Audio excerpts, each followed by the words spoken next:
பேசுவாராக.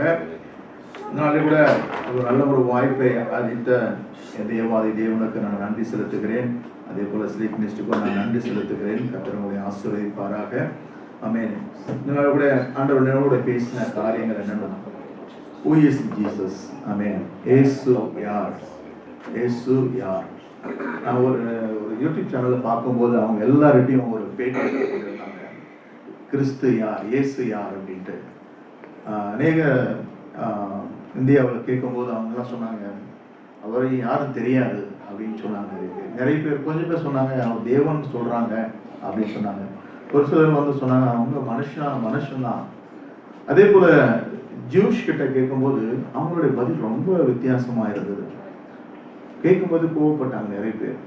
ஏன் அதை பற்றி கேட்குறீங்க, ஏன் அதை பற்றி இயேசு பற்றி கேட்குறீங்க, அவர் யூதன் அப்படின்னு சொன்னாங்க, அவர் ஒரு பிரிவினைவாதி அப்படின்னாங்க.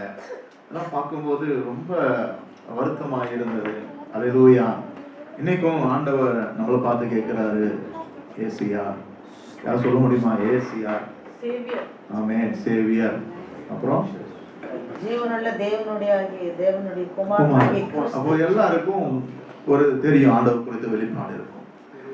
பெரும்பாலும் எப்படி ஒரு மனுஷன் ஆண்டவர் அப்ரோச் பண்றாங்கன்னா, அவங்களுக்கு தேவை என்ன இருக்கிறதோ அந்த தேவையின் அடிப்படையில் ஆண்டவர் பார்க்குறாங்க. எனக்கு ஒரு தகப்பன் இல்லை, ஆனால் எனக்கு சிறு வயது முதல் ஒரு தகப்பனாக இருந்து என்னை நடத்தி கொண்டு வந்தாருன்னு நான் சொல்வேன். ஒரு துணையார் இல்லாமல் இருக்கலாம், ஆண்டவர் தான் எனக்கு துணை. என் துணையெல்லாம் நான் நம்பினவங்களாம் கைவிட்டாங்க, ஆனால் எனக்கு துணையாக இருந்து என்னை நடத்தினார். அப்போ ஒவ்வொருத்தருடைய தேவையின் அடிப்படையில் பார்க்கும்போது ஒவ்வொருத்தருக்கும் ஒரு கண்ணோட்டம் இருக்கும். எல்லாவற்றுக்கும் மேலாக தேவனை குறித்து ஒரு வெளிப்பாடு உண்டு, ஒரு அறிவு உண்டு. அதை குறித்து ஆண்டவர் நாளிலே பேசும்படி சொன்னார். தேவனை அறிகிற அறிவு, ஆமென், நோயிங் காட். அப்ப ஆண்டவரை அறிகிற அறிவு நமக்கு வேணும் அப்படின்னு சொல்லப்பட்டிருக்கிறது. பெரும்பாலும் அந்த ஜூஸை பார்க்கும்போது உலகத்துல பெரிய கண்டுபிடிப்புகள்லாம் யாரு கண்டுபிடிச்சிருக்காங்க? ஜூஸ் தான். பெரிய பெரிய கண்டுபிடிப்புகள், சயின்டிஸ்ட், பெரிய பெரிய சயின்டிஸ்ட் அவங்க தான். இன்னைக்கும் உலகத்தை மறைமுகமாய் ஆளுகை செய்கிறவர்கள் ஜூஸ் தான். அப்படிப்பட்ட ஜனங்கள் சகல உலக ஞானத்திலும் அறிவிலும் அவங்க இருக்கிறாங்க. ஆனா அப்படிப்பட்ட ஜனங்களை பார்த்து ஆண்டவர் சொல்கிறார், எரேமியாவின் புஸ்தகம் 4ஆம் அதிகாரம் 22ஆம் வசனம். எரேமியா 4:22. அவர் என்னை அறியுமில்ல, அவர் புத்தி கெட்ட மக்கள், அவர் கொட்டும் போதும் இல்ல. தோஷம் செய்வான் அவர் சமர்த்தன்மார், நன்மை செய்வானோ அவர் கருணை கூடாது. ஹல்லேலூயா. அப்படிப்பட்ட அறிவாளிகளாகிய, படித்த மேதைகளாகிய, சயின்டிஸ்ட் ஆகிய, உலக ஞானம் பெற்றவர்களாகிய தம்முடைய ஜனங்களை பார்த்து அவர் சொல்றாரு, அவர்களோ, என் ஜனங்களோ மதியற்றவர்கள்.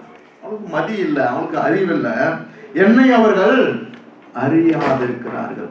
அப்போ தேவனுடைய பார்வையில எது அறிவு? இந்த உலகத்தின் ஞானம் அல்ல, இந்த உலக அறிவு அல்ல. ஆண்டவர் எதை அறிவுன்றாரு?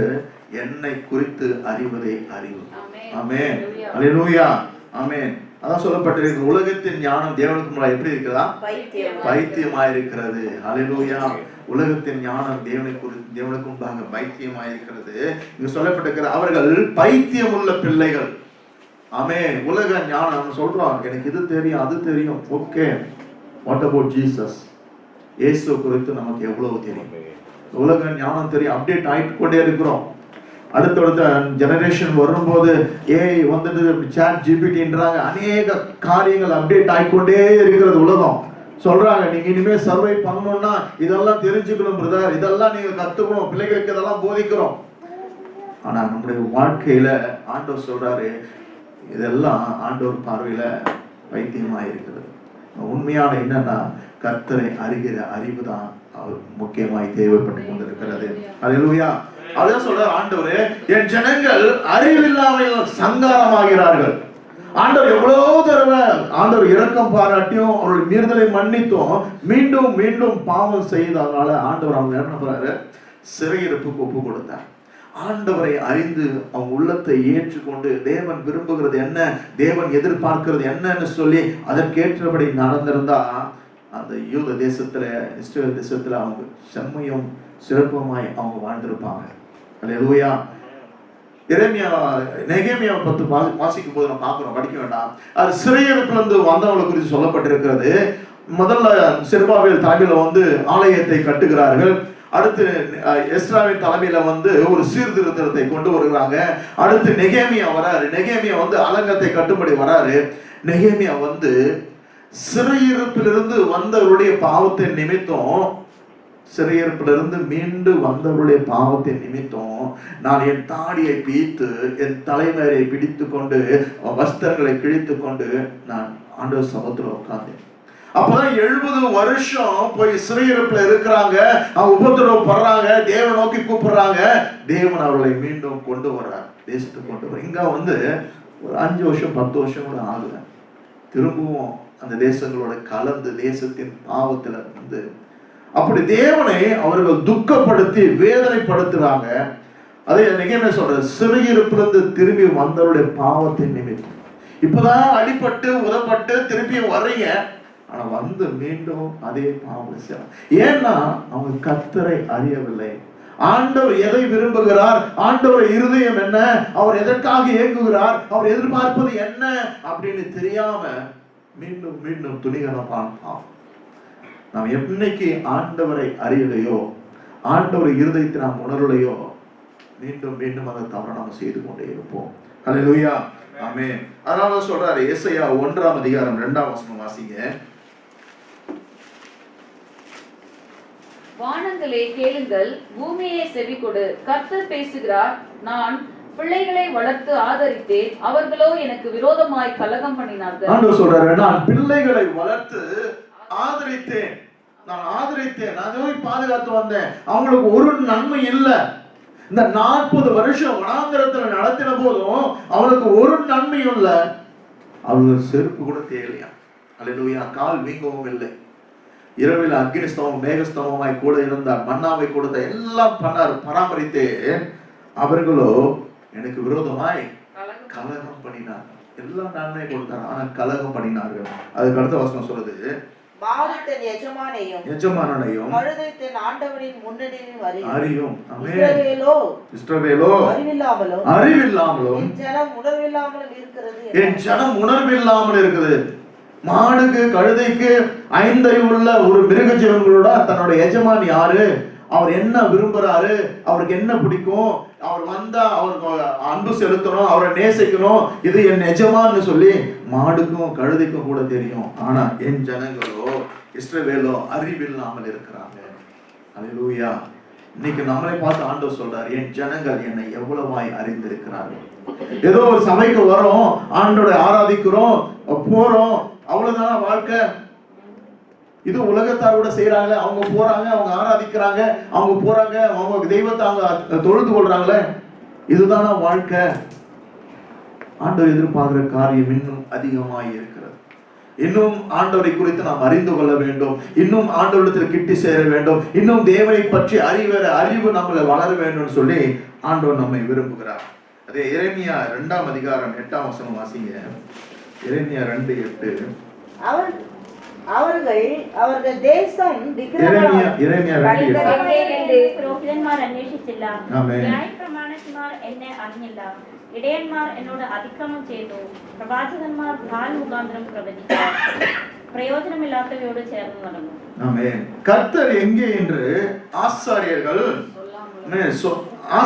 சொல்ல, கர்த்தர் யார், கர்த்தர் எதை விரும்புகிறார், ஆசாரிகள் சொல்ல வேண்டிய ஆசாரிகளே தம்முடைய ஜனத்துக்கு சொல்ல, கர்த்தரை விரும்புகிறது என்ன, கர்த்தருக்கு பிரியமானது என்ன, கர்த்தர் யார், அவர் எப்படிப்பட்டவர் சொல்லி ஆசாரியர்கள் சொல்லாமலும் வேதத்தை போதிக்கிறவர்கள் என்னை போதிக்கிறவங்களுக்கு என்ன தெரியலையா, கர்த்தர் யாருன்னு தெரியலையா. அப்ப எப்படி போதிப்பாங்க? ஆசாரியர்களுக்கே தெரியல கர்த்தர் விரும்புகிறது என்ன, கர்த்தர் யார் சொல்லப்படுது. வேதத்தை போதிக்கிறவர்கள் என்னை அறியாமல் இருந்து, யாருக்கு தெரியணுமோ அவங்களுக்கே ஆண்டவர் குறிச்சு சொல்லியா பெரிய ஒரு கம்ப்ளைண்ட் வைக்கிறார். என் ஜனங்க தான் இப்படி இருக்கிறாங்க, ஓகே, ஆனா அவர்களுக்கு போதிக்க ஏற்படுத்தப்பட்ட ஆசாரியர்களுக்கும் என்ன குறிச்சு அறிவே இல்லை. இப்போ இஸ்ரவேலோ அறிவில்லாமல் இருக்கிறார்கள். அப்போ மக்களும் அறியல, ஆசாரியர்களும் அறியல, ஆண்டவர் வந்து ஒரு பெரிய ஒரு கம்ப்ளைண்ட் வைக்கிறார். அப்போ ஆண்டவரை அறியவே முடியாதா? ஆண்டவரை குறித்து முழுமையாக தெரிந்து கொள்ள முடியாதா? ஆண்டவர் விரும்புகிற காரியம் என்ன? அவர் என்னிடத்தில் எதிர்பார்க்கிறது என்ன? ஆண்டவர் யார் என்பதை என்னால் அறிந்து கொள்ளவே முடியாதா? அநேக வேளையில நாம் பார்க்கிறோம், பழைய ஏற்பாட்டுல ஒவ்வொருத்தரும் ஒரு வாழ்க்கையில ஆண்டவர் உருவமாய் வெளிப்பட்டார். அவங்களுடைய ஹிஸ்டரியெல்லாம் நம்ம படிக்கும் போது ஆபிரகாமை குறித்து பார்க்கிறோம், தாவீதை குறித்து பார்க்கிறோம். இவங்களை குறித்து பார்க்கும்போது நாம அவர்களை குறித்து நாம் பார்க்காமல் அவருடைய தேவன் யார் என்பதை குறித்து நாம் தியானிக்க வேண்டும். ஆபிரகாமை குறித்தும், ஆபிரகாமுக்கு இவ்வளவு செல்வம் இருந்தது, ஆபிரகாம் இவ்வளவு சீமானா இருந்தான், ஆபிரகாம் என்று ஒன்றுமில்லாமல் இருந்த ஆண்டவர் அழைத்து அவனை ஆசீர்வதித்தார், எல்லாம் கரெக்ட் தான். ஆனா ஆபிரகாமின் தேவனை குறித்து நாம் தியானிக்க வேண்டும். தாவீதை குறித்து நாம் தியானிக்கும் போது தாவீதை குறித்து நாம் தியானிக்க கூடாது, தாவீதின் தேவன். அல்லேலூயா. ஆண்டவர் சொல்றாரு, என் இருதயத்துக்கு ஏற்றவன். அப்ப ஆண்டவர் விரும்புகிறது என்ன? தாவீதினிடத்தில் ஆண்டவர் விரும்பினது என்ன? ஆண்டவருக்கு பிரியமானது என்னன்னு சொல்லி அவர்களின் மூலமாய் தேவனை நாம் அறிய வேண்டும். எல்லா பரிசுத்தவான்களை குறித்து நாம் தெரிந்து கொள்ளலாம், அவர்களை குறித்து நாம் கற்றுக்கொள்ளலாம் வாழ்க்கையில. ஆனா யாரையுமே நாம் எக்ஸாம்பிள் எடுக்க முடியும், யாரையுமே நம்ம எக்ஸாம்பிளா எடுக்க கூடாது. அவர்கள் மூலமாய் அவர்களுடைய தேவன் யார் என்பதை தான் நாம் அறிய வேண்டும். அதுதான் ஆண்டவர் விரும்புகிறார். எந்த ஒரு மனுஷனும் நாம் ரோல் மாடல் எடுத்துக்கொள்ள கூடாது. எல்லாரும் மனுஷங்க தான், பரிசுத்தவான்களா இருந்தாலும் அவங்களும் மனுஷங்க தான். ஆனா அவர்களுடைய தேவன் யார்? அவர்களை ஆசீர்வதித்த தேவன் யார்? அவர்களிடத்துல நன்மையானதை கண்ட தேவன் யார்? அவர்களை குறித்து சாட்சி சொன்ன தேவன் யார்? எந்த காரியத்தை குறித்து அவர்கள் தேவன் சாட்சி கொடுத்தார் என்பதை ஆண்டவருடைய இருதயத்தை நாம் அறிகிறவர்களாய் நாம் இருக்க வேண்டும் என்று வேதம் நமக்கு சொல்லுகிறது. அல்லேலூயா. அப்போ இந்த தேவனை நாம் எப்படி அறிய முடியும் அப்படின்னு பார்க்கும்போது அப்போஸ்தலர் நடவடிக்கைகள் 17ஆம் அதிகாரம் 27ஆம் வசனம் போன வாரம் அக்கா சொன்னாங்க இந்த வசனத்தை. அப்போஸ்தலர் 17:27 கர்த்தராகிய தம்மை அவர்கள் தடவியாகிலும் கண்டுபிடிக்கத்தக்கதாக நம்மை தேடும்படிக்கு அப்படி செய்தார். அவர் நம்மில் ஒருவருக்கும் தூரமானவர் அல்லவே. ஆமென். அப்ப ஆண்டவர் எப்படி நான் அறிய முடியும்? அவர் ரொம்ப தூரமானவரோ, அவர் ரொம்ப தூரமானவரோ, அவரை அறிய முடியாதோ? அப்படியெல்லாம் இல்லை. வேதம் சொல்லுகிறது, அவர் நம்மில் ஒருவருக்கும் தூரமானவர் அல்லவே, தூரமானவர் அல்லவே. ஆமென். சொல்லப்பட்டிருக்கிறது, அவர் நம்மை தடவையாகிலும் கண்டுபிடிக்கத்தக்கதாய். அப்ப தடவைனா அக்கா கிளியரா சொன்னாங்க, தடவணும்னா எங்க இருக்காங்க? பக்கத்துல தான் இருக்காரு, கை கெட்டும் தூரத்துல தான் ஆண்டவர் இருக்கிறார். நம்ம நினைக்கிறோம் அவர் மேல பரலோகத்தில் இருக்கார், உண்மைதான். ஆனா அவர் எப்படி இருக்கிறாருன்னா, தம்மை தேடுகிறவர்கள் அவர்கள் தடவையாகிலும் கண்டுபிடிக்கத்தக்கதாய் சமீபமா இருக்கிறார், கூட தான் இருக்கிறார். Is with us, Immanuel. His name is Immanuel. அவர் கூடவே இருக்கிறார். தடவையாகிலும் கண்டுபிடிக்கத்தக்கதாக அவர் ஒருவருக்கும் தூரமானவர் அல்லவே, அவர் தூரமானவரே அல்ல. அப்ப நம்ம என்ன பண்ணணும்? தடவணும். தடவனா தானே கண்டுபிடிக்க முடியும். எதை தடவணும்? வேதத்தை தடவ வேண்டும், வேதத்தை நாம் ஆராய வேண்டும், கர்த்தருடைய வார்த்தையை நாம் தியானிக்க வேண்டும். அதை தியானிக்க தியானிக்க தியானிக்க கர்த்தர் தாம் யார் என்பதை அவர் வெளிப்படுத்துவார். அல்லேலூயா. வேதத்தை தியானிக்காம நம்ம எவ்வளவு நேரம் ஜெபித்தாலும், என்னதான் ஆராதனை பண்ணாலும் ஆண்டவருக்கு பிரியம்.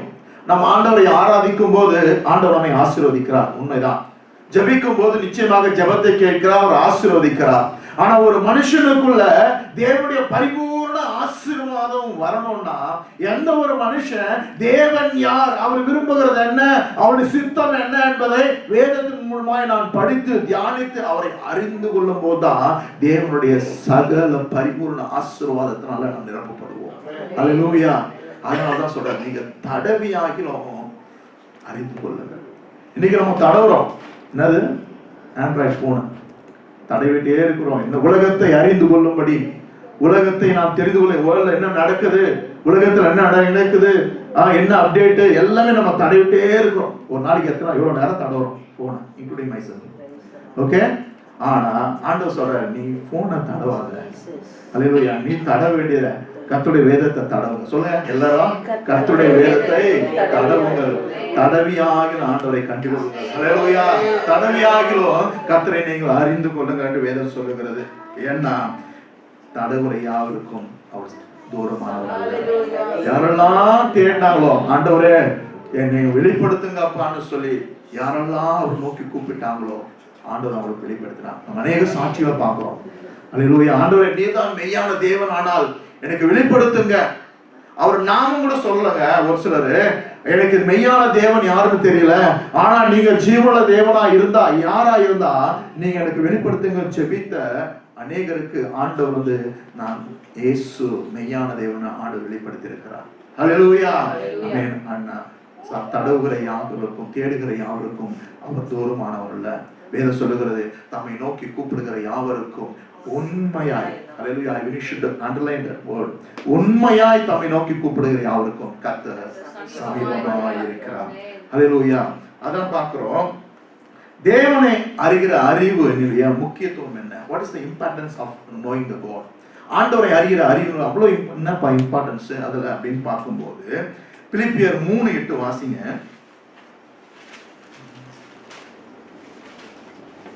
அது மாத்திரமல்ல, என் கர்த்தராகிய கிறிஸ்து இயேசுவை அறிகிற அறிவின் மேன்மைக்காக எல்லாவற்றையும் நஷ்டம் என்று எண்ணிக்கொண்டிருக்கிறேன். ஆமென். பவுல் சொல்றாரு, என் கர்த்தராகிய கிறிஸ்து இயேசுவை அறிகிற அறிவின் மேன்மைக்காக எல்லாவற்றையும் நான் நஷ்டம் என்று எண்ணிக்கொண்டிருக்கிறேன். அவர் பெரிய ஒரு லிஸ்டே வைக்கிறார் அவரை குறிச்சு. உண்மைதான், எல்லாமே 100% உண்மைதான். அவர் சொன்னதெல்லாம் உண்மைதான். அவர் சொல்றாரு, அது 3:5 நாம் 8ஆம் நாளில் விருத்தி சேதனம் அடைந்தவன், இஸ்ரவேல் வம்சத்தான், பென்யமீன் கோத்திரத்தான், எபிரேயரிலிருந்து எபிரேயன், நியாயப்பிரமாணத்தின்படி பரிசேயன், பக்தி வைராகியம் சபையை துன்படுத்தினவன், குற்றம் சாட்டப்படாதவன், எல்லாமே சொல்ற. அவர் ரோம குடியரசு அவருக்கு, கமாலியல் கிட்ட அவர் பாதத்துல படித்த கற்று தேர்ந்தவர், சகல சம்பிரதாயப்படி அவர் நடந்தவர், தன்னுடைய மார்க்கத்தின் பற்றி பக்தி வைராகியம் இருந்தவர், எல்லாவற்றையும் அறிந்தவர். ஆனா எல்லாவற்றையும் என்ன சொல்றாரு? எனக்கு லாபமான யாவற்றையும் கிறிஸ்து இயேசுவை அறிகிற அறிவின் மேன்மைக்காக எல்லாவற்றையும் நஷ்டம் என்று. எல்லாமே நஷ்டம், இதெல்லாம் ஒண்ணு இல்ல, இது குப்பையமாய் நான் எண்ணுகிறேன். எனக்கு என்ன வேணும்? கிறிஸ்து இயேசுவை அறிகிறார். அல்லேலூயா. அத நம்ம ஃபோக்கஸ் பண்ணிட்டோம்னா நமக்கு இருக்கிற எல்லாமே ஒண்ணுமே இல்லை அப்படின்னு நமக்கு வந்துடும். அந்த நிலைக்கு தான் நம்ம வரணும்னு ஆண்டவர் எதிர்பார்க்கிறார். அல்லேலூயா. 1000 ஆசீர்வாதங்கள் இருக்கலாம், 1000 நன்மைகள் இருக்கலாம், கர்த்தருக்கு ஸ்தோத்திரம். ஆனா ஆண்டவர் அதுல பிரியப்படுறதில்ல. நமக்கு எவ்வளவு இருந்தாலும் ஆண்டவரே இதெல்லாம் எனக்கு ஒண்ணு இல்லை ஆண்டவரே, தேவையானது ஒன்றே, மரியாள் தன்னை விட்டு எடுபடாத நல்ல வாக்கை தெரிந்து கொண்டார். அல்லேலூயா. அவரை அறிகிற அறிவின் மேன்மைக்காக எல்லாவற்றையும் நான் நஷ்டம் என்றும் குப்பையும் என்று. இன்னைக்கு ஒரு தீர்மானம் எடுக்கணும். ஆண்டவரே உம்மை அறிகிற அறிவுக்கு விரோதமாய் ஆண்டவரே வாழ்க்கையில இருக்கிற எல்லா தடைகள் ஆண்டவரே இன்னைக்கு நான் குப்பையா என்ற ஆண்டவரே. இப்ப ஒருவேளை செல்போன் எனக்கு ஆண்டவரே ஒரு இடரலா இருந்தா அது நான் குப்பையா என்ற ஆண்டவரே. ஒருவேளை உலக சிநேக ஆண்டவரே எனக்கு ஒரு இடரலா இருந்தா நான் குப்பையா என்றேன். ஒருவேளை ஆண்டவரே குடும்ப உறுப்பினர் கூடப்பா உங்களுக்கு சமமா உங்களுக்கு மேல நான் வைத்திருந்தா அதையும் நான் ஒருவேளை எடுத்து வைக்கிறேன் ஆண்டவரே. நீங்க தான் எனக்கு எல்லாம், உண்மை அறிகிற அறிவு எனக்கு போதும் ஆண்டவரே. இன்னைக்கு எத்தனை பேர் சொல்ல முடியும் பவுலு போல எத்தனை பேர் இன்னைக்கு வைராக்கியமா சொல்லணும்? ஆண்டவரே எனக்கு லாபமான எல்லாவற்றையும் ஆண்டவரே உண்மை அறிகிற அறிவின் மேன்மைக்காக நான் குப்பை என்று எண்ணுகிறேன். ஆண்டவர் எந்த அறிவு தான் ஆண்டவர் விரும்புகிறார்? இந்த அறிவு தான் ஆண்டவர் விரும்புகிறார். இந்த உலகத்தை ஞானத்தை தேடி தேடி ஓடுவதல்ல, இந்த உலகத்தை அறிந்து கொள்வதல்ல. என் ஆண்டவர் என்ன விரும்புகிறார்னா அவரை அறிகிற அறிவு. அல்லேலூயா. அதனால்தான் சொல்ல பிலிப்பியர் 3:13 சொல்லப்பட்டிருக்கிறது, அவருக்காக எல்லாவற்றையும் நஷ்டம் என்று. நம்ம வாழ்க்கையில நம்ம எதை விட்டுட்டோம் ஆண்டவருக்காக? 1 2 நீங்களே சொல்ல வேண்டாம், நானும் இன்க்ளூடிங் சார் நம்ம சொல்ல வேண்டாம். நம்மளே நினைச்சு பார்ப்போம், ஆண்டவரே இந்த காரியத்தை உங்களுக்காக நான் விட்டுட்டேன் ஆண்டவரே, இது என்னால் விடவே முடியாது, இதை நான் உங்களுக்காக விட்டுட்டேன். சொல்றேன், எனக்கு லாபமான எல்லாவற்றையும் நஷ்டம் என்று விட்டேன், குப்பையுமாய் எண்ணுகிறேன். அப்போ அவ்வளவு முக்கியத்துவம். பவுல் சொல்றாரு, எல்லாமே ஜீரோப்பா, எனக்கு எல்லாமே இருக்கு. அவர் நினைச்சிருந்தா அவர் எப்படி இருந்திருக்கலாம்? ஒரு ராஜாவுக்கு அடுத்த ஸ்தானத்துல அந்த ரேஞ்சில இருக்கலாம், ஒரு பெரிய ஒரு அதிகாரத்துல அப்படிதான் இருந்தார் அவரு. ஓகே. ஆனா எல்லாவற்றையும் கிறிஸ்துவுக்காக நஷ்டம் என்றும் குப்பை என்றும் விட்டுட்டாராம். அல்லேலூயா. அப்போ அவ்வளவு இம்பார்ட்டன்ஸ் இல்லை ஆண்டவரை அறிகிற அறிவு, அவ்வளோ இம்பார்ட்டன்ஸ், திஸ் மச் இம்பார்ட்டன்ஸ். அவ்வளவு முக்கியத்துவம். அதாவது எல்லாத்தையும் குப்பை நான் என்னட்டு ஆண்டவரே, உண்மை அறிகிற அறிவு மாத்திரம் எனக்கு போதும் அப்படின்னு நான் சொல்றேன். அப்போ இந்த தேவனை அறிகிற அறிவினால நமக்கு என்ன ஆசீர்வாதம்? முதல்ல பார்த்தோம் முக்கியத்துவம் என்ன அப்படின்னு. இந்த உலகத்துல எல்லா காரியங்களை காட்டிலும் அதுதான் முக்கியத்துவம். அதனால என்ன ஆசீர்வாதம் நமக்கு? தேவனை அறிகிற அறிவினாலே நமக்கு வருகிற ஆசீர்வாதம் என்னன்னா, எபேசியர் 3:18 ஒருத்தர் வாசிங்க. 18-19. சகல பரிசுத்தவான்களோடு கூட கிறிஸ்துவோட அன்பின் அகலமும் நீளமும் ஆழமும் உயரமும் என்னதென்று உணர்ந்து அறிவிக்கட்டால் அந்த அன்பை அறிந்து கொள்ள வல்லவர்களாகவும் தேவனுடைய சகல பரிபூர்ணத்தாலும் நிறையப்படவும் அவர் தமது மகிமையினுடைய ஐஸ்வரத்தின்படியே உங்களுக்கு அனுகிரகம் பண்ண வேண்டும் என்று வேண்டிக் கொள்ளுகிறேன். ஆமென். ஆண்டவர் இப்படிப்பட்ட கூடுகையில நம்ம எதுக்காக கொடுக்கிறாருன்னா, இப்படிப்பட்ட ஒரு ஃபெலோஷிப், ஒரு 6 hour ஃபாஸ்டிங் பிரேயர் நம்ம கொண்டு வந்து ஆண்டவர் கிருபையாய் அமர வைத்து ஆண்டவரை துதிக்க வைத்து வேத வசனத்தை நம்ம கற்றுக் கொடுக்கிறாருன்னா என்ன பண்ணணும்னா, சகல பரிசுத்தவான்களோட கூட. யாருங்க பரிசுத்தவான்கள்? ஆண்டவர் ரத்தத்தாலே மீட்கப்பட்ட நீங்களும் நானும் தான் பரிசுத்தவான். அல்லேலூயா. சகல பரிசுத்தவான்களோட கூட கிறிஸ்துனுடைய அன்பின் அகலமும் நீளமும் ஆழமும் உயரமும் என்னதென்று உணர்ந்து. எதுக்காக நம்ம வந்தோம்? தேவனை அறிந்து கொள்ளும்படி, தேவனை ஆராதிக்கும்படி. என் தேவன் யார், இன்னைக்கு ஆண்டவர் என்னோட என்ன பேசுவார், அவரை குறித்து நான் அறிந்து கொள்ளணும் சொல்லி அவருடைய அன்பின் அகலம் உயரம் நீளம் ஆழம் என்னதென்று உணர்ந்து கொள்ளும்படிதான் நாம் இன்னைக்கு வந்திருக்கிறோம். அல்லேலூயா. அப்படி நம்ம வரும்போது, அப்படி தேவ சமூகத்துல வரும்போது அவர் என்ன பண்றாருன்னா, அறிவு கெட்டாத அந்த அன்பை அறிந்து கொள்ள வல்லவர்களாய். நம்மள உலக ஞானத்தை வச்சு தேடணும்னா ஆண்டவரை அறிந்து கொள்ளவே முடியாது. அல்லேலூயா. நான் இவ்வளவு படிச்சிருக்கேன், எனக்கு இவ்வளவு தெரியும், எனக்கு இவ்வளவு தெரியும் அப்படின்னு சொல்லி நம்ம வந்தோம்னா ஆண்டவரை அறிந்து கொள்ளவே முடியாது. அல்லேலூயா. நம்ம பாக்குறோம் பரிசேயனை பாக்குறோம், ஒரு ஆயக்காரனை பாக்குறோம். யாரை மெச்சிக்கொண்டார் ஆண்டவர்? ஆயக்காரனை மெச்சிக்கொண்டார். தன்னை தாழ்த்தி, ஆண்டவரை எனக்கு ஒண்ணு இல்லப்பா, நானும் பரத்துக்கு மேல கூட கண்களை ஏறெடுக்க நான் வெட்கப்படுறேன், எனக்கு ஒண்ணு இல்லை ஆண்டவரை அப்படின்னு சொல்லி யாரெல்லாம் ஆண்டவர் சமூகத்துல தன்னை தாழ்த்தி ஒப்பு கொடுக்குறாங்களோ அவளுக்கு ஆண்டவர் தம்மை வெளிப்படுத்துகிற தேவனாய் இருக்கிறாங்க. அல்லேலூயா. நீங்க பாக்குறோம், அறிவு கெட்டாத அந்த அன்பை அறிந்து கொள்ள வல்லவர். அதுக்காக தான் இது மாதிரி ஆண்டவர் ஒரு பரிசுத்தமான கூடையை கொண்டு வராரு. அன்பின் ஆண்டவருடைய அன்பின் அகலம் உயரம் நீளம் ஆழம் என்னதுன்னு நாம் உணரும். அல்லேலூயா. ஆண்டவர் நல்லவர், பரிசுத்தர், பெரியவர் அப்படின்னு ஆராதித்தா மட்டும் பத்தாது, அவருடைய அன்பின் அகலம் நீளம் ஆழம் உயரம் என்னதென்று நாம் பகுத்தறியணும், தெரிந்து கொள்ள வேண்டும், அறிந்து கொள்ள வேண்டும். அதற்காக தான் இப்படி பரிசுத்தவான்களை கூடுகை ஆண்டவர் ஏற்படுத்துகிறார். அப்படி கொண்டு வந்துட்டா என்ன பண்றாருன்னா, அறிவு கெட்டாத அந்த அன்பை அறிந்து கொள்ள நமக்கு கிருபை தருகிறார். நம்முடைய ஞானத்தால் முடியாது, நம்முடைய பலத்தால் முடியாது, ஆண்டவர் தம்மை வெளிப்படுத்துகிறார். வெளிப்படுத்தி அதுக்கப்புறம் என்ன பண்றாருன்னா, தேவனுடைய சகல பரிபூரணத்தினாலும் நிறையப்படணும். இதுதான் முக்கியம். தேவனுடைய சகல பரிபூரணத்தினாலும் நிறையப்படணுமா, நம்மளை ஆசீர்வதிக்கும்படி, நம்ம பிளஸ் பண்ணும்படி, தேவனுடைய சகல பரிபூரணத்தினாலும் நம்மை நிறைய பண்ணும்படிக்கும் அவர் தமது மகிமையுடைய ஐஸ்வர்யத்தின்படியே உங்களுக்கு அனுகிரகம் பண்ண வேண்டும் வேண்டிக் கொள்கிறேன். எதற்காக ஆண்டவரை அறியணும், எதற்காக தேவனை அறியணும்னா, ஆண்டவருடைய சகல பரிபூரணத்தினால் நாம் ஆசீர்வதிக்கப்படலாம். நான் பரலோகம் போறதுக்கு என்ன பண்ணணும்? கர்த்தராகிய இயேசு கிறிஸ்துவை விசுவாசிக்கணும். ஆமென். அவர் நாமத்தின் மேல் விசுவாசம் அவர் ஏற்றுக்கொண்ட எத்தனை பேர்களோ அத்தனை பேர்களும் ஆமென். இது ஆண்டவரை விசுவாசித்தா ஆண்டவரோட அவன் பாவங்கள் கழுவப்பட்டு அவருக்கு பிரியமாய் வாழும் போது இது பரலோகம் போகிறோம். It's not an ordinary Christian. Amen. We are not calling for ordinary Christian. நம்ம இதுக்காக மாத்திரமல்ல, பரலோகத்துக்கு போறதுக்கு மாத்திரமல்ல, பரலோகத்தினுடைய சகல ஆசீர்வாதத்திலும் நாம் பரிபூர்ணமாய் ஆசீர்வதிக்கப்படணும். ரட்சிக்கப்படுறோம், ஆண்டவர் நாமத்தால கழுவப்படுறோம், ஆண்டு விசுவாசிக்கும் போது பரலோகம் போவோம் நிச்சயமாய். ஆனால் ஆண்டவரை குறித்து இன்னும் நான் அதிகமாய் அதிகமாய் அதிகமாய் அறிந்து கொள்ளும் போது நான் என்ன பண்றேன்னா, இம்மைக்கும் மறுமைக்குரிய சகல ஆசீர்வாதம் நம்மை ஆசீர்வதிக்கிற தேவனாய் இருக்கிறார். அதான் பார்க்க, அறிவு கெட்டாத இந்த அன்பை அறிந்து கொள்ள வல்லவராகவோ. அதுக்கப்புறம் சொல்றது என்ன சொல்றாரு?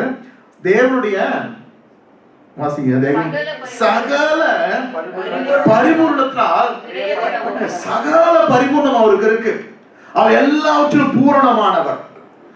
ஜீவனுக்கும் மறுமைக்கும் இன்மைக்கும் மறுமைக்கும் எல்லாவற்றுக்கும் பூரணமானவர். அவருடைய சகல பரிபூர்ணத்தினால நாம் ஆசீர்வதிக்கப்படவும் ஆண்டவரை நாம் அறிந்து கொள்ள வேண்டுமா அது சொல்லப்பட்டிருக்கிறது. அதுக்கு அடுத்து 20 வாசிங்க. நாம் வேண்டிக் கொள்ளுகிறதுக்கும் நினைக்கிறதுக்கும் மிகவும் அதிகமாய் நமக்குள்ளே கிரியை செய்கிற வல்லமையின்படியே நமக்கு செய்ய வல்லவராக. அப்படி ஆண்டவரை நான் அதிகமாய் அறிந்து கொள்ளும் போது நமக்கு என்ன நடக்குதா? நம் வேண்டிக் கொள்வதற்கும் நினைக்கிறதுக்கும் அதிகமாய் நமக்கு ஆண்டவர் பண்றாராம். நீங்க ஜெபிக்க கூட மாட்டீங்க, நீங்க ஆண்டவரை கேட்க கூட மாட்டீங்க. ஆனா நீங்க ஆண்டவரை அறிகிற அறிவுல நீங்க வளரும் போது நீங்க வேண்டிக் கொள்ளுவதற்கும் நினைக்கிறதுக்கும் அதிகமாய் ஆண்டவர் உங்களுக்கு ஆசீர்வாதத்தை தருவார். அல்லேலூயா. அவரை அறியும் போது நம்முடைய ஜெபம் மாறிடும். அல்லேலூயா. நம்முடைய சித்தத்தின்படி நாம் ஜெபிக்க மாட்டோம். என் தேவன் என்ன விரும்புகிறார் என்பதை அறிந்து அதற்கு ஏற்றபடி நாம் ஜெபிப்போம். அந்த ஜெபம் தேவனுக்கு பிரியமா இருக்கும். ஆண்டவரை அறியாமல் நான் ஏதோ கடமைக்காக நாம் ஜெபிக்கும் போது ஒரு லிஸ்ட் வச்சுட்டு நாம் இதுக்காக ஆண்டவரை இந்த பிளஸ் பண்ணுங்க, இதை பிளஸ் பண்ணுங்க, இதை பிளஸ் பண்ணுங்க. ஆனா ஆண்டவர் யார், என் தேவன் என்ன விரும்புகிறார், அவர் இருதயம் என்ன என்பதை நான் உணர்ந்து கொள்ளும் போது, அறிந்து கொள்ளும் போது என்னுடைய ஜெபம் மாறிவிடும். அல்லேலூயா. அந்த ஜெபம் எப்படி இருக்குன்னா தேவனுக்கு பிரியமான ஒரு ஜெபமாய் மாறிவிடும். அப்படி பிரியமாய் மாறும் போது அவர் என்ன பண்ணுவார்னா நாம் நினைப்பதற்கும் நாம் வேண்டுவதற்கும் அதிகமாய் நம்மை ஆசீர்வதிப்பார். அதான் முதல் வசனம் சொல்றது, தேவனுடைய சகல பரிபூரணத்தால் நிறையப்படும்.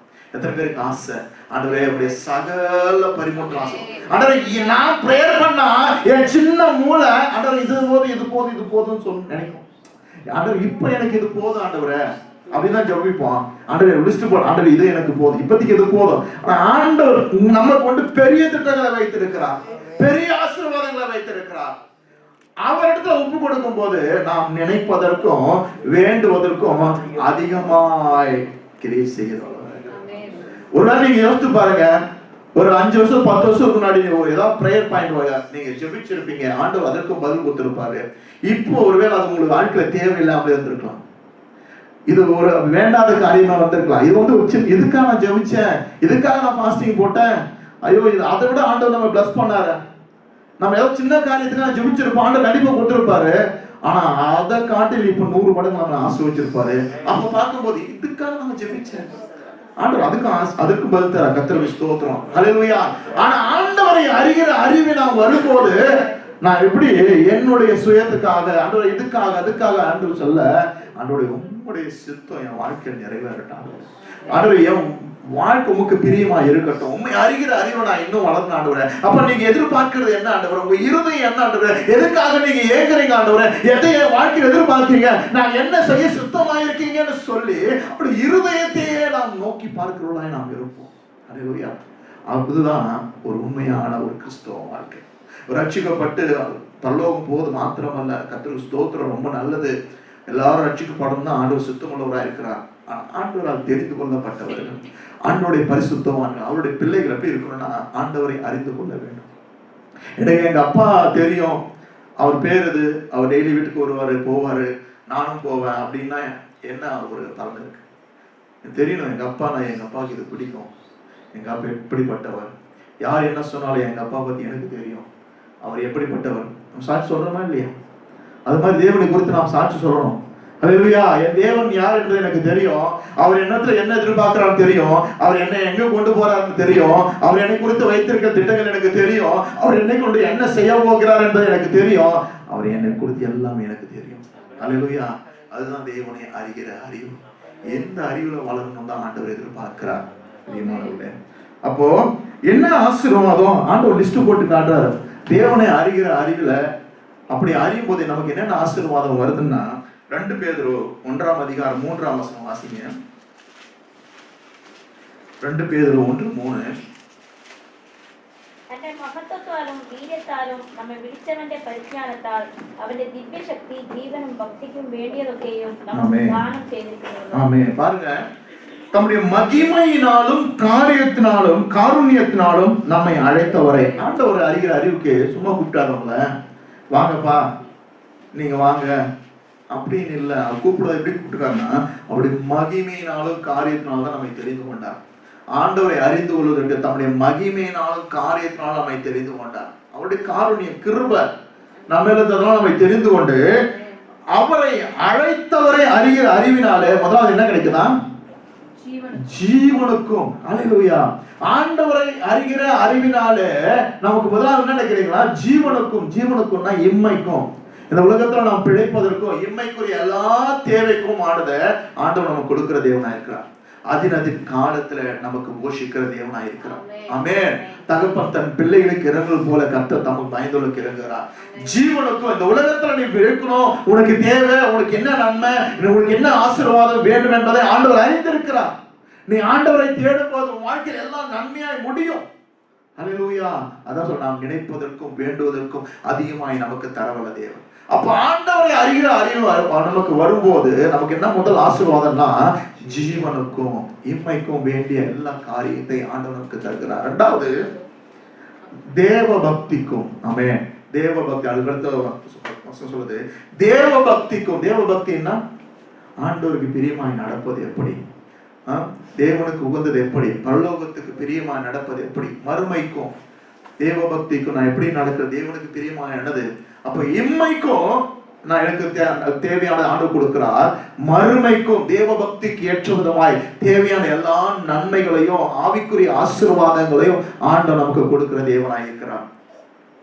ஃபர்ஸ்ட் ஜீவனுக்கும் தராரு, இரண்டாவது மறுமைக்கும் தேவ பக்திக்கும் ஏதுவாக நமக்கு தராரு. அதுக்கு அடுத்து சொல்றது அவருடைய திவ்ய வல்லமையானது நமக்கு தந்தருளும் அன்றி.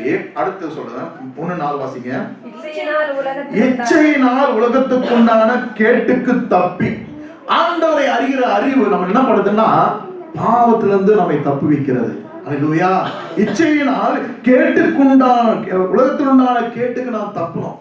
ஆண்டவரே, நான் இந்த உலகத்தின் பாவத்துல சிக்க கூடாது, பிசாசின் பிடியில் நான் சிக்குண்ட கூடாது, இந்த உலகத்துல நான் பிடிபட்டு போயிடக்கூடாது, உமக்கு பிரியமாய் நான் வாழணும், நான் பரிசுத்தமா வாழணும் அப்படின்னு நம்ம விரும்பணும்னா நம்ம என்ன பண்ணணும்? ஆண்டவரை அறிகிற அறிவை நாம் வளரும் போது இந்த உலகத்தில் உண்டான கேட்டுக்கு நாம் தப்பித்துக் கொள்வோம், பாவத்துக்கு நாம் தப்பித்துக் கொள்வோம்.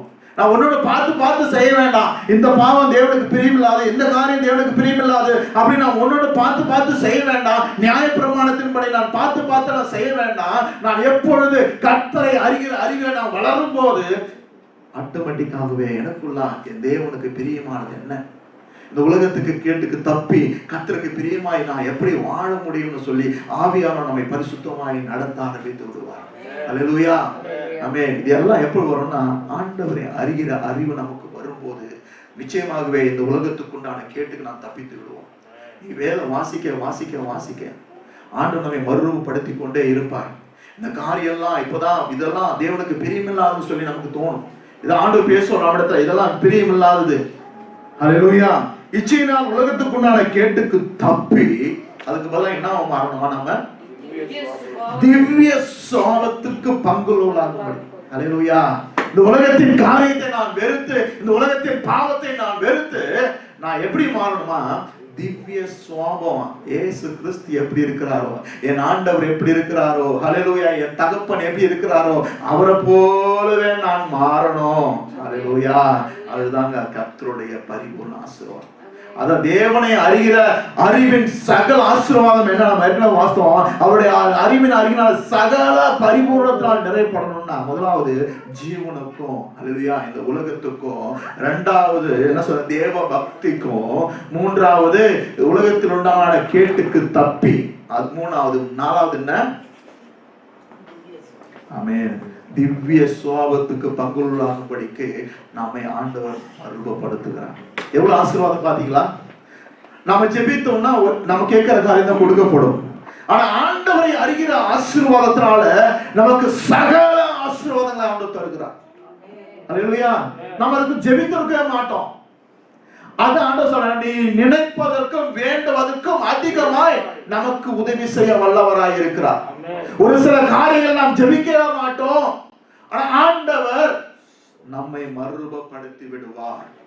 நம்முடைய கேரக்டரை மாத்திடுவார் ஆண்டவர். அல்லேலூயா.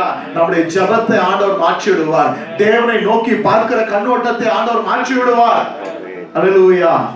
அப்போ நாம் என்ன பண்ணணும்? மாம்சத்தின்படி தேவனை பார்க்காம வசனத்தின்படி நாம் தேவனை பார்க்க வேண்டும். வசனத்தின் மூலமாய் தேவனை அறிய வேண்டும். அப்படி அறியும் போது ஆண்டோடைய சகல பரிபூர்ண ஆசீர்வாதத்தினால ஆண்டவர் நம்மை நிரப்புகிற தேவனாய் இருக்கிறான்னு பார்க்கிறோம். அல்லேலூயா. அதான் பவுல் சொல்றாரு, 1 கொரிந்தியர் 2:2 1 கொரிந்தியர் 2:2 இயேசு கிறிஸ்துவை சிலுவையில் அறையப்பட்ட அவரையே அன்றி வேறொன்றையும் உங்களுக்குள்ளே அறியாதிருக்க மனதார் தீர்மானித்திருந்தேன். பவுல் சொல்ற எல்லாத்தையும் சொல்லிட்டாரு, சகல சத்தியத்தையும் சொல்லிட்டாரு, எல்லாத்தையும் ஜனங்களை சொல்லிட்டு சபையை ஏற்படுத்திட்டு நீ இப்படி இப்படி இருக்கணும் எல்லாம் கடிதெல்லாம் எழுதிட்டு அவங்களுக்கு சொல்றாரு, சிலுவையில் அறையப்பட்ட அவரையே அன்றி. நான் சொன்னேன், என்ன நினைச்சுக்க, என்ன மறந்துடுங்க, பவுல மறந்துடுங்க. பவுல் ஒண்ணும் இல்லை, அப்போல ஒண்ணும் இல்லை. அவன் நட்டான் தண்ணி பாய்ச்சினான், அவ்வளவுதான். ஆனா நீங்க என்ன பண்ணணும்? சபையை நீங்க என்ன பண்ணணும்? இயேசு கிறிஸ்துவை சிலுவையில் அறையப்பட்ட அவரையே அன்று வேறொன்றையும் உங்களுக்குள்ளே அறியாதிருக்க தீர்மானித்திருந்தேன். உங்களுக்குள்ள நான் என்ன பார்க்கணும்னா கிறிஸ்துவ தான் பார்க்கணும். நான் கிறிஸ்துவுக்கு பிரசங்கம் பண்ணேன், நீங்க ரட்சிக்கப்பட்டீங்க, ஏற்றுக்கொண்டீங்க, நான் கடந்து போயிடுவேன். நான் போயிட்ட பிறகு என்னுடைய சுவாபமோ என்னுடைய தாக்கமோ உங்ககிட்ட இருக்கக்கூடாது. நான் திரும்பி வரும்போது என்ன பார்க்கணும்? கிறிஸ்துவை பார்க்க வேண்டும். அல்லேலூயா. இதை தவிர வேற ஒன்னையும் நான் உங்ககிட்ட அறியாது இருக்க தீர்மானித்திருந்தேன். இன்னைக்கு ஆண்டவர் நம்மளை பார்த்து சொல்றாரு, உங்கள்கிட்ட நான் என்ன பார்க்கணும்? நாம் அவருடைய குமாரனாகிய இயேசு கிறிஸ்துவை பார்க்க வேண்டும். நம்மளை ஆண்டவர் பார்க்கும்போது என்ன பார்க்கணும்? எந்த அப்போஸ்தலனையும் பார்க்க கூடாது, எந்த பரிசுத்தமும் நம்ம ரெஃப்ளெக்ட் பண்ணி பார்க்க கூடாது. அவர் நம்மளை பார்க்கும்போது எப்படி பார்க்கிறாரா? குமாரனாகிய கிறிஸ்துவை நம்மிடத்தில் அறிந்திருக்க அவர் தீர்மானித்திருக்கிறார். வேற ஒன்றையும் அறியாதிருக்க தீர்மானித்திருக்கிறார். இப்ப நாம யாரை ரெஃப்ளெக்ட் பண்றோம்? யாரை ரெஃப்ளெக்ட் பண்றோம்? ஆண்டவரே, உம்மை போல எங்களை மாற்றுங்க ஆண்டவரே, இயேசுவை போல எங்களை மாற்றுங்க ஆண்டவரே. அல்லேலூயா. அப்போ இந்த தேவனை அறிகிற அறிவை அடைவது எப்படி? How should we get the knowledge of knowing God? ஆண்டவர் அறிகிற அறிவை நாம் எப்படி பெற்றுக்கொள்ள முடியும் அப்படின்னு பார்க்கும்போது ஆதியாகமம் 1-3 வரைக்கும் வாசிக்கலாம். 1ஆம் அதிகாரம் 1-3 வரைக்கும். ஆதியிலே தேவன் வானத்தையும் பூமியையும் சிருஷ்டித்தார். பூமியானது ஒழுங்கின்மையும் வெறுமையுமாய் இருந்தது. ஆழத்தின் மேல் இருள் இருந்தது. தேவ ஆவியானவர் ஜலத்தின் மேல் அசைவாடி கொண்டிருந்தார். தேவன் வெளிச்சம் உண்டாக கடவுது என்றார், வெளிச்சம் உண்டாயிற்று. ஆமென். ஆண்டவர் ஆதியிலே வானத்தையும் பூமியையும் சிருஷ்டிக்கிறார். அது உருவாக்கப்பட்ட உடனே பார்க்கிறோம் 2ஆம் வசனமே அது எப்படி இருந்ததா? ஒழுங்கின்மையும் வெறுமையுமாய் இருந்தது. ஆமா, அந்த 1-2க்கு நடுவுல ஒரு பெரிய ஒரு இது இருக்கு, அப்ப அது முடியாது, தெரியும். ஆனா அங்க பார்க்கிறோம் அது ஒழுங்கின்மையும் வெறுமையா இருந்தது. காரணம் அங்க என்ன இருந்துச்சா? ஆழத்தின் மேல் இருள் இருந்தது. இருள் இருந்தது. அங்க இருள் இருந்ததா, அங்க ஒழுங்கின்மையும் வெறுமையா இருந்ததா. எங்கெல்லாம் இருள் இருக்கிறதோ அந்த இடத்துல என்ன இருக்குமா? ஒழுங்கின்மையும் வெறுமையா இருக்குமா. நம்முடைய வாழ்க்கையில இருள் இருக்குன்னு வச்சுக்கலாம், கண்டிப்பா ஒழுங்கின்மையும் வெறுமையா இருக்கும். ஒரு மனுஷனுடைய வாழ்க்கையில இருள் இருக்குமானா ஒழுங்கின்மையும் வெறுமையா இருக்கும். அப்படியே ஆதியில வானத்தையும் பூமி சிருஷ்டிக்கிறாரு, அங்க ஒழுங்கின்மையும் இருள் வெறுமையுமா இருக்கிறது. காரணம் அந்த இடத்துல இருள் மூடி கொண்டிருக்கிறது. அப்பதான் சொல்றாரு, தேவ ஆவியானவர் ஜலத்தின் மேல் அசைவாடி கொண்டிருக்கிறார் அந்த இடத்துல. அடுத்து தேவன் வெளிச்சம் உண்டாக கடவுது என்றார். பாக்குறோம், இந்த வெளிச்சம் உண்டாக கடவுது அப்படின்னு சொல்றான். ஆனா இங்கிலீஷ்ல சொல்லும் போது அங்க என்ன இருக்குன்னா, let there be light, let there be light அப்படின்னா என்ன அர்த்தம்? வெளிச்சம் இருக்கு, வைக்கப்பட்டிருக்கிறது. தமிழ்ல சொல்லப்பட்டிருக்கு உண்டாக்கப்பட்டு, வெளிச்சம் உண்டாக கடவுது, not created. அப்போ உருவாக்கப்படல அது. let there be lightனா ஆல்ரெடி வெளிச்சம் இருக்கு. அந்த வெளிச்சம் அங்க வரும்போது அங்க என்ன ஆகுது? அந்த விழுங்கும் வெறுமையா இருக்கிறதெல்லாம் சரியா மாறுதான். அதுக்கு உதவி செய்கிறவர் யாருன்னா ஆவியானவர். ஆவியானவர் அங்க அசைவாடும் போது, வார்த்தையானவர் வெளிச்சமா இந்த இடத்துல வரும்போது அங்க வெறுமையும் ஒழுங்குமையான காரியங்கள் எல்லாம் மாற்றப்பட்டு முதல் நாள் முடியுது, சாயங்காலம் விடியற்காலம் 1ஆம் நாள் ஆயிற்று. அப்படி 6 நாளும் ஆண்டவர் புதிய புதிய காரியங்களை தேவன் வானத்தையும் பூமி சிருஷ்டித்து எல்லாவற்றையும் உருவாக்குகிறார். நம்முடைய வாழ்க்கையில கூட ஆண்டவரை அறியாம இருக்கும் போது, ஒரு இருள் இருக்கும் போது நம்முடைய வாழ்க்கை எப்படி இருக்கும்னா வெறுமையும் ஒழுங்கின்மையா இருக்கும். ஒன்றுமே நாம் அறிந்து கொள்ள முடியாது. எப்போ நம்முடைய வாழ்க்கையில வார்த்தை என்ற வெளிச்சம் வரும்போது, அந்த வார்த்தை என்ற இயேசு கிறிஸ்து என்ற வெளிச்சம் வரும்போது, வசனம் சொல்லுது யோவான் 1:1 என்ன அவர் சொல்றார்? ஆதியிலே தேவனோடு தேவனோடு இருந்தார், தேவனாய் இருந்தார். அவர் தேவனோடு இருந்தார். அப்போ அந்த வார்த்தை என்ற வெளிச்சம் அங்க வரும்போது என்ன ஆகுதுன்னா, அந்த இருள் விலகுகிறது, எல்லா காரியங்கள் சரி பண்ணப்படுகிறது. அதுக்கு யார் உதவி செய்கிறார்? பரிசுத்த ஆவியானவர். பரிசுத்த ஆவியானவர் அசைவாடும் போது அங்கே காரியங்கள் சரி செய்யப்பட்டு மாற்றப்படுகிறது. நம்முடைய வாழ்க்கையில் கூட இருக்கிற இருள் விலகணும், ஆண்டவரை குறித்த அறிவு நமக்கு வரணும், தேவன் நமக்கு வைத்திருக்கிற சகல ஆசீர்வாதங்கள் பரிபூர்ண ஆசீர்வாதம் நிறையப்படணும்னா வார்த்தை என்ற வெளிச்சம் நம்மிடத்துல வரும்போது, வார்த்தையை நாம் தியானிக்கும் போது நம்முடைய வாழ்க்கையில் எல்லா காரியங்களும் மாறும். அதுக்கு உதவி செய்கிற பரிசுத்த ஆவியானவர். பரிசுத்த ஆவியின் ஒத்தாசையோடு நீங்க வேதத்தில் வார்த்தையை தியானிக்கும் போது தேவன் யார் என்பதை நாம் அறிந்து கொள்ள முடியும். அல்லேலூயா. அப்ப நீ பிரேயர் பண்ணும்போது, வேதம் வாசிக்கும் போது ஜஸ்ட் ஒரு பிரேயர் பண்ணிட்டு வாசிங்க. ஆண்டவரே, வேத வாக்கியங்கள் எல்லாம் தேவ ஆவியினால் அருளப்பட்டிருக்கிறது. Is the author. அவர் தான் எழுதினவர். அவர் நமக்கு போதித்தால் வழியா நாம் அறிந்து கொள்ள முடியாது. உலகத்துல எந்த மனுஷனும் பரிசுத்த ஆவியரை விட போதிக்க முடியாது. எவ்வளவு பெரிய பைபிள் ஸ்காலரா இருந்தாலும் பரவாயில்ல, ஆவியானவர் உங்களுக்கு போதிக்கிறத காட்டிலும் வேற யாரும் போதிக்க முடியாது. அப்ப நீங்க கேளுங்க, ஆவியானவரே இது உங்களுடைய வார்த்தை, நீங்க எனக்கு போதிங்க அப்படி பிரேயர் பண்ணிட்டு கர்த்தருடைய வார்த்தையை நீங்க தியானிங்க. ஆண்டவர் யார் என்பதை ஆவியானவர் உங்களுக்கு வெளிப்படுத்துவார். அல்லேலூயா.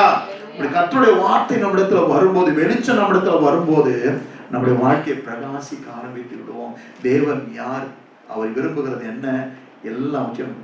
அதான் சொல்றது யோவான் 1:9, உலகத்துல வந்து எந்த மனுஷனையும் பிரகாசிக்கிற மெய்யான ஒளி கிறிஸ்து. அந்த மெய்யான ஒளியாய் இயேசு கிறிஸ்துவ நம்மிடத்துல வரும்போது நம்ம வாழ்க்கை பிரகாசமாயிரும். நம்முடைய ஜபங்கள் மாறும், நம்முடைய வாழ்க்கை மாறும், நம்முடைய பிரேயர் லைஃப் மாறும், நம்முடைய சுவாபம் மாறும். அல்லேலூயா. ஆமென், ஆமென். அப்ப பார்க்கிறோம் எது நித்திய ஜீவன்னா யோவான் 17:3 சொல்லப்பட்டிருக்கிறது. யோவான் 17:3, ஒன்றான மெய் தேவனாகிய உம்மையும், ஒன்றான மெய் தேவனாகிய உம்மையும் நீர் அனுப்பினவராகிய இயேசு கிறிஸ்துவையும் அறிவதே நித்திய ஜீவன். அல்லேலூயா. அதுதாங்க நித்திய ஜீவன். கர்த்தரை அறிகிற அறிவு தான் நித்திய ஜீவன். நம்ம நினைக்கிறோம் நான் இந்த உலகத்துல வாழ்ந்து மரித்து பரலோகத்துக்கு போனா அங்க நித்திய ஜீவன் வைக்கப்பட்டிருக்கு, அங்க நித்திய ஜீவன் உண்டு, பரலோகத்தில் உண்மைதான். ஆனா இந்த உலகத்திலேயே ஆண்டவர் ஒரு பரலோகத்தை வைத்திருக்கிறார், பரலோகத்துக்கு ஒத்த ஒரு சந்தோஷத்தை வைத்திருக்கிறார், அப்படிப்பட்ட ஒரு அனுபவத்தை, அப்படி ஒரு வாழ்க்கையை வைத்திருக்கிறார். அல்லேலூயா. இந்த உலகத்துல ஒன்றான மெய்தேவனாகிய உம்மையும் நீர் அனுப்பினவராகிய இயேசு கிறிஸ்துவையும் அறிவதே நித்திய. அதை அறிவதற்கு என்ன பண்ணணும்? அதை முன்னாடி பார்த்தோம். பரிசுத்த ஆவியின் ஒத்தாசையோட நாம் வேதத்தை தியானிக்கும் போது ஆண்டவர் தம்மை வெளிப்படுத்துவார், தம்மை குறித்து வெளிப்படுத்துவார். ஆண்டவர் என்ன விரும்புகிறார், ஆண்டவர் இருதயம் என்ன, ஆண்டவர் எதற்காக இயங்குகிறார். ஆண்டவர் தம்முடைய பிள்ளையை சிருஷ்டிக்கும் போது கூட அவர் மனப்பூர்வமா யாரையும் தண்டிக்கல. அல்லேலூயா. அவர் மனசு இல்லாம தான், வேற வழி இல்லாம தான் தண்டிச்சார். தகப்பன் தன்னே சிக்கிற புத்திரை சிக்கிறது போல எவரிடத்தில் அன்பு கூர்ந்தாலும் அவர் சிக்கிறார். அப்போ ஆண்டவர் எதை செய்தாலும் அவர் மன உருக்கத்தோடு தான் செய்கிறார். தண்டிக்கிறதை விட மன உருக்கத்தோடு தான் தண்டிக்கிறார். அல்லேலூயா. அப்போ ஆண்டவரை நாம் அறிந்து கொள்ள வேண்டும். எப்படி அறியணும்னா கர்த்தருடைய வேதத்தை பரிசுத்த ஆவியின் ஒத்தாசையோடு நாம் வாசிக்கும் போது, தியானிக்கும் போது ஆண்டவர் நம்மை வெளிப்படுத்துகிறார். அதான் சொல்லப்படும், ஒன்றான மெய்தேவனாகிய உம்மையும் நீர் அனுப்பினவராகிய இயேசு கிறிஸ்துவையும் அறிவதே நித்திய ஜீவன். இந்த உலகத்துல நாம் நித்திய ஜீவனை வாழலாம். இந்த உலக வாழ்க்கை ஒரு நித்திய ஜீவனாய் நமக்கு இருக்கும். அந்த உலகத்திலே நாம் மரித்துதான் பரலோகம் போய் நித்திய ஜீவனுக்குள்ள பிரவேசிக்கணும் இல்ல. இந்த உலகத்தில் வாழும் போதே நித்திய ஜீவனுக்கு ஏற்ற ஒரு வாழ்க்கையை நாம் வாழ முடியும். வேதம் நமக்கு அது சொல்லுகிறது. அல்லேலூயா. அதை அறிவதே. அதான் வசனம் சொல்ல, ஓசியா 8:12 சொல்லப்பட்டது, என் வேதத்தின் மகத்துவங்களை அவளுக்கு எழுதி கொடுத்தேன், அவர்களோ அந்நிய காரியமாய் எண்ணினார். ஒரு நாளும் வேதத்தின் மகத்துவங்களை, வேத வசனங்களை அந்நிய காரியமா எண்ணாதீங்க. இது என் காரியம். அல்லேலூயா. இது என் காரியம். வேதம் வாசிப்பது என் காரியம், அதன்படி நடப்பது என் காரியம். ஹல்லேலூயா. இருதயத்தில் அணைத்துக் கொண்டு சொல்லுங்க, இந்த வேதம் எனக்காக கொடுக்கப்பட்டிருக்கிறது. இது அந்நிய காரியம் அல்ல. என் தேவன் எனக்காக கொடுத்திருக்கிறார். தம்மை அறிந்து கொள்ள தடவையாக தம்மை அறிந்து கொள்ளும்படி இந்த வேதம் எனக்கு கொடுக்கப்பட்டிருக்கிறது. ஹல்லேலூயா. எத்தனை பேருடைய கண்ணீர்கள், ரத்தம் சிந்துதல், எத்தனை பேருடைய ஜீவன் எதற்காக ஈடாக கொடுக்கப்பட்டிருக்கிறது. இன்னைக்கு வேணா ஒரு 500 ரூபாய் 400 ரூபாய் கொடுத்து நம்ம பைபிள் வாங்கிட முடியும். ஆனா இந்த வேதம் நம்ம கரத்துல வர்றதுக்கு தேவன் பாராட்டின கிருபை மிகப்பெரியது. ஹல்லேலூயா. ஆண்டவருடைய சித்தம் உங்க மேல இல்லாம இந்த வேதம் நம்ம கையில வந்திருக்காங்க. ஹல்லேலூயா. ஆமென். ஆண்டவர் சொல்ற ஓசியா 6:6 பலியை அல்ல இரக்கத்தையும் தகன பலியை பார்க்கிறோம். ஆமென். தேவனை அறிகிற அறிவையும் விரும்புகிறேன். ஆண்டவர் சொல்றாரு, எல்லாவற்றையும் காட்டிலும் நீ வொர்ஷிப் பண்ணு, ஜெபம் பண்ணு, ஆராதி, நீ ஊழியம் கூட பண்ணு. ஆனா ஆண்டவர் விரும்ப காரியம் என்னை நீ அறிந்து கொள். ஹல்லேலூயா. பலியை அல்ல, இரக்கத்தையும் அல்ல, தகன பலியையும் அல்ல, தேவனை அறிகிற அறிவை நான் விரும்புகிறேன். ஆண்டவர் விரும்புகிறதுதான் டாப் மோஸ்ட் பிரியாரிட்டி. இன்னைக்கு நாம ஆண்டவரே உண்மை அறிகிற அறிவு எனக்கு தான் ஆண்டவர், உங்களுடைய இருதயம் ஆண்டவரை எனக்கு வெளிப்படுத்துங்க. ஆண்டவர் பேதுருக்கிட்ட சொல்றாரு, என்ன சொல்றாரு? எல்லாரும் என்னை யார் என்று சொல்லுகிறார்கள். பேதுரு சொல்றா, உடனே சொல்றாரு பேதுரு என்ன சொல்றாரு? ஜீவனுள்ள தேவனுடைய குமாரனாகிய கிறிஸ்து. ஆமென். நீ ஜீவனுள்ள தேவனுடைய குமாரனாகிய கிறிஸ்து. உடனே ஆண்டவர் என்ன சொல்றாரு? இது மாம்சமும் ரத்தமும் எனக்கு விடல. யார் வெளிப்படுத்தினா? பரலோகத்துல இருக்கிற பிதா உனக்கு வெளிப்படுத்தினார். ஹல்லேலூயா. அப்படிப்பட்ட ஒரு சாட்சி தான் ஆண்டவர் நம்மளுக்கு எதிர்பார்க்கிறார். ஹல்லேலூயா. இன்னைக்கு நீங்க யாரும் சொல்றீங்க, ஆண்டவர் ஆண்டவரே நீரே ரட்சகர், நீரே தேவன், ஆண்டவரே நீரே முன்குறித்தவர், எனக்காக யாரும் செய்து என்னை அறிந்திருக்கிறவர். அந்த அளவுக்கு ஆண்டவர் நம்மளை அறிந்திருக்கிறாருங்க. ஆண்டவர் சொல்ல வேசம், நீங்க உட்கார்ந்துலையும் எழுந்திருக்கிறேன் ஆண்டவர் அறிந்திருக்கிறார். உன் நினைவுகளை தூரத்துல இருந்து அறிகிறார். ஆனா அவரை நாம் எந்த அளவுக்கு அறிந்திருக்கிறோம், அதுதான் இன்னைக்கு ஆண்டவர் கேட்கிறார். உடனே சொல்றாரு, இப்படி அறிந்ததுனால மத்தேயு 16:17 வாசிக்க முடிச்சிடும். நானு மத்தேயு 16:17 இப்படி சொன்ன உடனே இயேசு அவனை நோக்கி, யோனாவின் குமாரனாகிய சீமோனே, சீமோனே பாக்கியவான். பாருங்க சொல்றார் ஆண்டவர், என்ன சொன்னாரு? நீ பாக்கியவான். அவன் தேவனை அறிந்திருந்தான், இயேசு யார் என்பதை அறிந்திருந்தான். உடனே சொல்றான், ஆண்டவரே நீ ஜீவனுள்ள தேவனுடைய குமாரன் என்று சொன்ன உடனே ஆண்டவர் சொல்றாரு, சீமோனே நீ பாக்கியவான். உலகத்துல யாரை பார்த்து ஆண்டவர் பாக்கியமான்னு சொல்லு. ஆனா யார் ஒருத்தர் ஆண்டவரை அறிந்து கொண்டானோ, என் தேவன் யார் என்பதை அறிந்து கொண்டானோ அவன் பாக்கியவான். ஹல்லேலூயா. நீங்க பாக்கியவான்களா இருக்கணும். ஆண்டவருடைய சகல ஆசீர்வாதத்தால் நாம் ஆசீர்வதிக்கப்படணும். ஜீவனுக்கு மாத்திரமல்ல, மறுமைக்கு மாத்திரமல்ல, இந்த உலகத்தின் கேட்டுக்கு தப்புவது மாத்திரமல்ல, அவரை போல மறுரூபமாகும்படி, அவருடைய திவ்ய சாபத்துக்கு பங்குள்ளாய் மாறும்படி சகல ஆசீர்வாதத்தால் நாம் நிறையப்படணும்னா நாம் என்ன பண்ணணும்? தேவனை அறிகிற அறிவை நாம் வளர வேண்டும். ஒவ்வொரு நாளும் வளரணும். இது நாட் ஒன்லி ஒன் டே. ஒரு நாள் திடீர்னு மாறாது. ஆவியானவர் ஜலத்தின் மேல் அசைவாடி கொண்டிருக்கணும். அல்லேலூயா. நம்முடைய வாழ்க்கையில ஆவியானவர் அசைவாடி கொண்டே இருக்கு. ஆவி அசைவாடி போல காரியங்கள் மாறும் வரைக்கும் ஜலத்தின் மேல் ஆவியானவர் அசைவாடி கொண்டே இருந்தார். ஒவ்வொரு நாளும் ஆவியானவர் வாழ்க்கையில அசைவாடி கொண்டிருக்கும் போதுதான் ஆண்டவரை நாம் அறிகிற அறிவில ஒவ்வொரு நாளும் வளர முடியும். அல்லேலூயா. ஆமென். அப்படி ஆண்டவருக்கு நாம் ஒப்பு கொடுக்கலாம். இன்னைக்கு நம்ம எழுந்துவோம். அப்படிப்பட்ட காரியத்தை சொல்லும் போது ஆண்டவர் ஒரு ஆசீர்வாதத்தை கொடுக்கிறாரு பேதுருக்கு. அதுக்கு அடுத்த வசனம் வாசிங்க 18. மேலும் நான் உனக்கு சொல்லுகிறேன், பேதுருவா இருக்கிறாய். இந்த கல்லின் மேல் என் சபையை கட்டுவேன், பாதாளத்தின் வாசல்கள் அதை மேற்கொள்வதில்லை. எந்த ஒரு மனுஷன் தேவனுடைய அறிகிற அறிவை பெற்றுக் கொள்கிறானோ பாதாளத்தின் வாசல்கள் அவனை மேற்கொள்வதில்லை. அல்லேலூயா. பிசாசு உங்களை பார்த்து பயப்படுவான். ஏன்னா உங்களுக்கு தெரியும் ஆண்டவர் யார், ஏன் இந்த காரியம் நடக்குது நம்ம வாழ்க்கையில. உங்க வாழ்க்கையில சோதனை வரும்போது நீங்க உங்களுக்கு தெரியும், நம்ம உலக பிரகாரம் பார்க்க மாட்டோம், என்ன காரியத்துக்காக இவன் வந்திருக்கிறான் நமக்கு தெரியும். அதனாலதான் ஆண்டவர் சொல்றாரு, பேதுருவே பாதாளத்தின் வாசல்கள் சபையை மேற்கொள்வதில்லை. ஆண்டவர் பெரிய ஒரு அதிகாரத்தை கொடுக்கிறார். தேவனை அறிகிற மனுஷன கையில பாதாளத்தின் வாசல் உன்னை மேற்கொள்வதில்லை. அதுக்கு பதில் என்ன தர அடுத்த வருஷம்? பரலோக ராஜ்யத்தின் திறவுகோல்களை நான் உனக்கு தருவேன். பரலோக ராஜ்யத்தின் திறவுகோல் ஆண்டவர் நமக்கு தரார். ஆண்டவரை அறிகிற அறிவுல நாம் வளரும் போது ஆண்டவர் அறியும் போது அது சொல்லுது, பூலோகத்திலே நீ கட்டுகிறது எதுவோ அது பரலோகத்திலும் கட்டப்பட்டிருக்கும். ஆமென். பூலோகத்திலே நீ கட்டு அவிழ்ப்பது எதுவோ அது பரலோகத்திலும் கட்டு அவிழ்க்கப்பட்டிருக்கும் என்றார். ஆண்டவரை அறிகிற அறிவை அடைந்து நாம் ஜெபிக்கும் போது நாம் பூலோகத்துல பரலோகத்துல எது கட்டுறோமோ இந்த பூமியில கட்டப்பட்டிருக்கும். ஹல்லேலூயா. சகல அதிகாரத்தையும் ஆண்டவர் நமக்கு தருகிறார். இப்படிப்பட்டவளா இருக்கணும்னு சொல்லிதான் தேவன் தம்முடைய பிள்ளைகளை விரும்புகிறார். அதனாலதான் பேதுரு பார்த்து, பேதுருவே நீ பாக்கியவான். ஆண்டவர் இந்த நாள் உங்களை பார்த்து சொல்றார், கர்த்தருடைய வார்த்தையை கேட்ட தேவ பிள்ளைகளே நீங்க பாக்கியவான்கள். ஆண்டவர் பேதுரு போல உங்களை தெரிந்து கொண்டிருக்கிறார். தம்முடைய சத்தியத்தை இன்னைக்கு உங்களுக்கு வெளிப்படுத்திருக்கார். ஆண்டவரே எல்லாவற்றை காட்டில ஆண்டவரே உண்மை அறிகிற அறிவு எனக்கு வேணும். எதற்கு சொல்ல முடியும்? அறிகிற அறிவு எனக்கு வேணும் ஆண்டவரே. நீர் யார்? நீ என்ன எதிர்பார்க்கிறீங்க? இருதயம் என்ன? ஆண்டவர் உங்க என்னகிட்ட என்ன எதிர்பார்க்கிறீங்க அப்பா அப்படின்னு நீங்க அறிந்து கொள்ளாம நீங்க என்ன பண்ணணும்? பரிசுத்தாவின் ஒத்தாசையோட நீங்க வேதம் வாசிக்கும் போது கண்டிப்பாக ஆவியானவர் அசைவாடும் போது எல்லா காரியங்களும் மாறுதலாய் முடியும். கர்த்தர் தம்மை வெளிப்படுத்துவார். நம்ம எல்லாரும் எழுந்திருக்கலாமா? எழுந்து ஜெபிக்கலாம்.